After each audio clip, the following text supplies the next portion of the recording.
We are back. But why does everyone only see Jungkook? Is BTS entering a new, unequal era? What if the biggest comeback in global pop history is already being quietly rewritten by the public itself? What if "we are back" no longer means we the way it used to? And what if, without any official statement, millions of eyes around the world have already decided whose era this really is, when the massive screen at Piccadilly Circus in London suddenly turned red and screamed, "We are back," the world froze for a second. Tourists stopped walking. Cars slowed. Phones went up. And then the words BTS World Tour appeared, followed by explosive visuals of the group returning to the global stage after nearly 4 years of absence due to military service.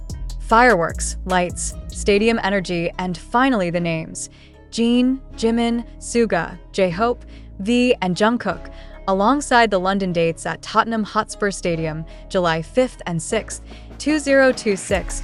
It should have been a pure group moment. A historic group moment. A long-awaited reunion of 7 names that once changed the direction of global pop culture. But something strange happened almost immediately after the video went viral. Something subtle, but impossible to ignore, because when fans began sharing the clip across X, TikTok, Instagram, and fan communities, most of what spread wasn't the full video that it was Jungkook, short clips of Jungkook's scene, slow-motion edits of Jungkook's face, cropped videos where the group shot was gone, replaced by a single frame of Jungkook under the lights. Fan pages outside Korea reposted only his part. Algorithms pushed his image again and again. And before anyone officially said anything, the internet had already started whispering a dangerous question: is this really BTS's era? Or is this becoming Jungkook's era? The original video, uploaded by user at Lazawane on January 19th, 2026, showed the Piccadilly screen transitioning from brands like Samsung and the Felix Project into the dramatic BTS tour ad.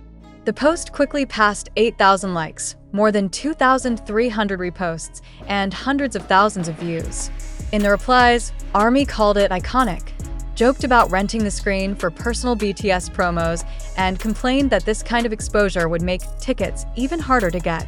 The World Tour Arirang is massive.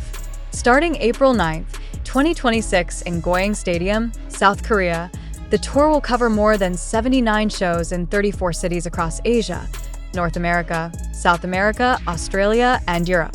The North American leg begins April 25th in Tampa, Florida.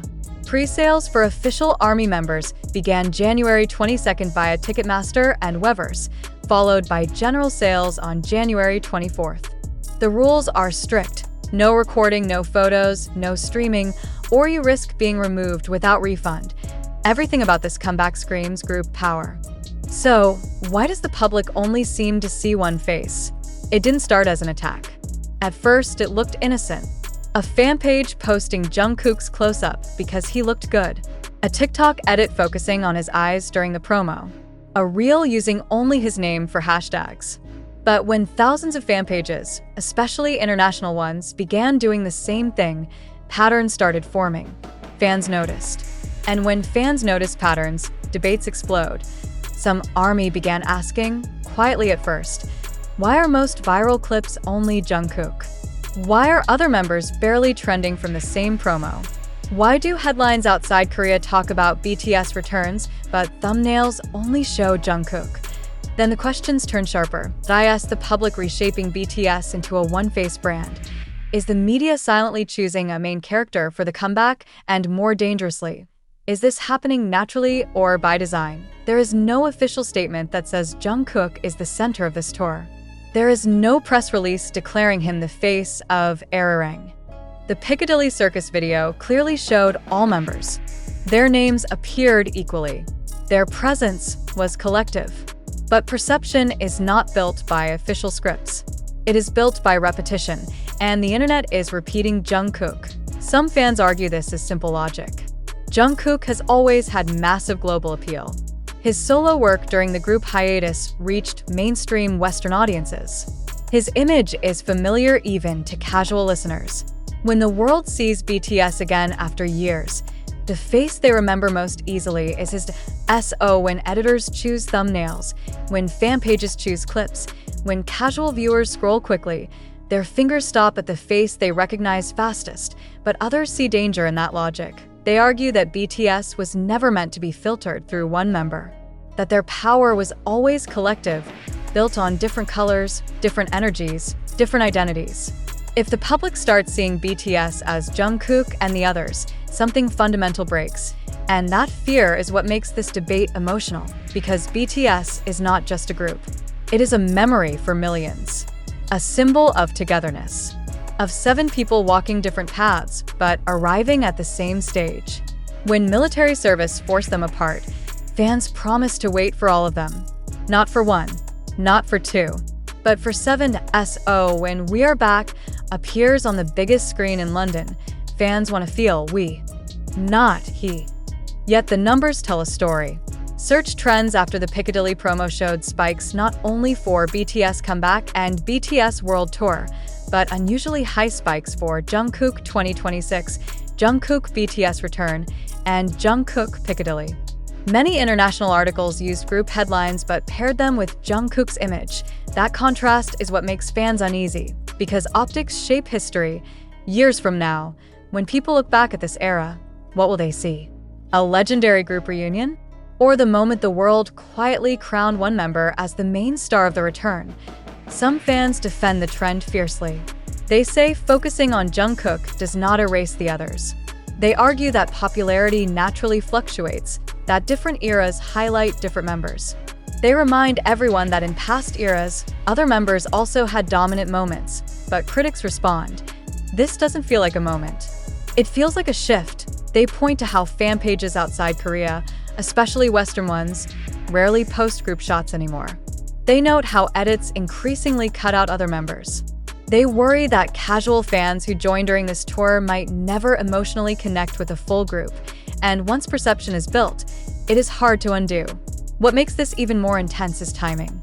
This is not a normal comeback. This is a post-military, post-hiatus return, a symbolic rebirth. Every image from this era will be archived, analyzed, remembered. When the first global visual of their return is already being reframed around one face, it feels wrong to many. And yet, the industry has its own logic that and global marketing, recognizable faces sell faster. Brands, media outlets, and algorithms prefer what already performs. If Jungkook's image generates more clicks, more engagement, more reach, then the system will push him more. Not because of intention, but because of numbers. And numbers don't care about emotional balance. This is why some fans ask a deeper, uncomfortable question. Is BTS still controlling their narrative, or is the algorithm controlling it for them? Because in the past, BTS's story was shaped by their own words, their own songs, their own group identity. Now, much of their image is filtered through platforms that reward simplicity over complexity. A 7-member story is complex, but a single face is simple, and simplicity always wins in viral culture. But does that mean the group era is over? Not necessarily. There is still time. The tour hasn't even started. The first show will begin April 9th, 2026 in Goyang Stadium. Once fans see all 7 on stage, once performances go viral, once different moments shine, perception could shift again. A jeon high note could trend. A Jimin dance break could explode. AV expression could dominate TikTok. A Suga speech could move millions. A J-Hope stage moment could light up timelines. An RM comment could change headlines. But the first impression of this era has already been stamped into memory. And that first impression whispers, Jungkook. That doesn't mean BTS is broken. It means they're standing at a crossroads between who they have always been and how the world now wants to see them. The Piccadilly Circus screen didn't choose Jungkook alone. It showed BTS. But the crowd, the phones, the reposts, the edits, the algorithms, they made their own choice. And that choice is now echoing across the internet. When you see We Are Back, ask yourself honestly, who do you picture first? Is it 7 silhouettes under the lights? Or one face you recognize fastest? Because your answer is not just personal. IT is shaping the future memory of BTS's greatest return. And the most dangerous part, this story is not being written by the company, not by the members, not even. By official media, IT is being written by millions of fingers scrolling, cutting, reposting, and choosing what deserves to be seen. the tour Arirang, is predicted to break records.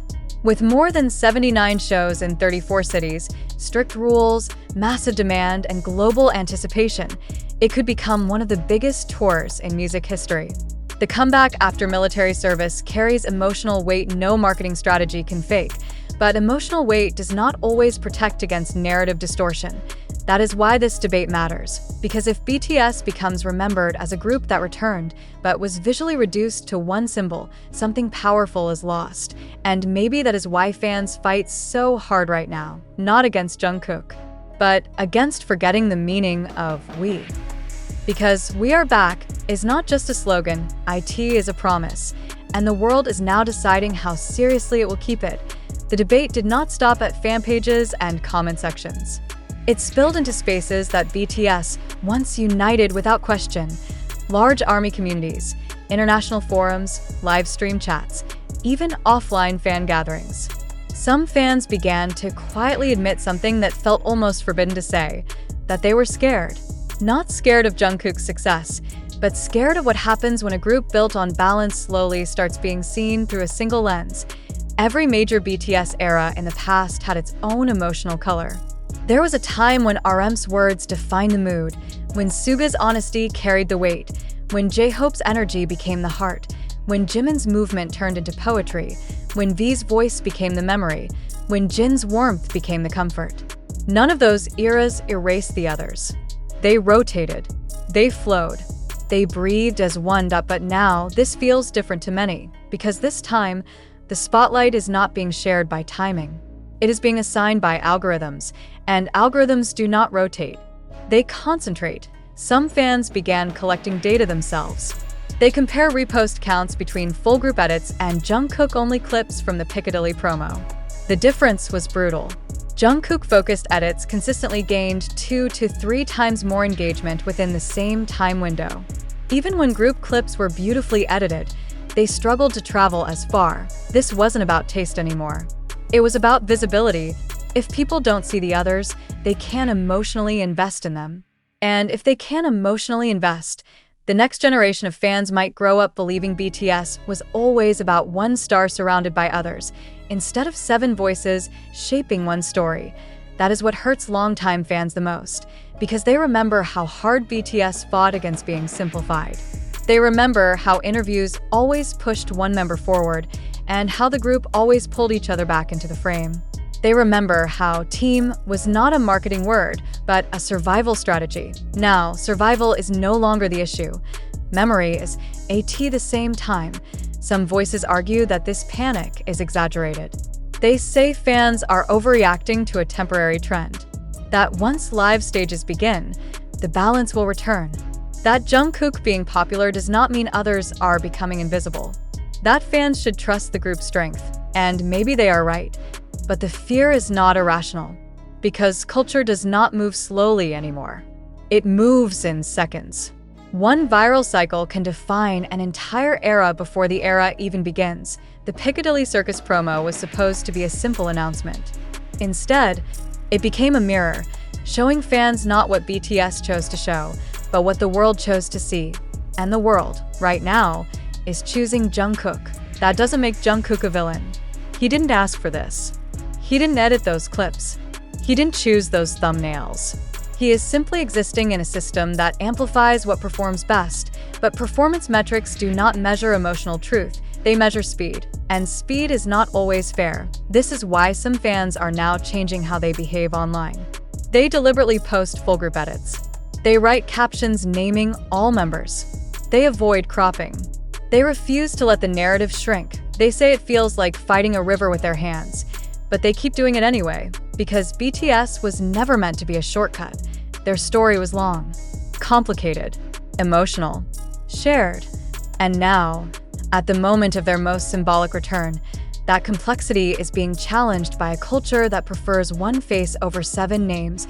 The question remains, heavier than ever. When the first concert begins in Goyang Stadium, when all 7 step onto the stage together for the first time after years apart, will the world finally see we?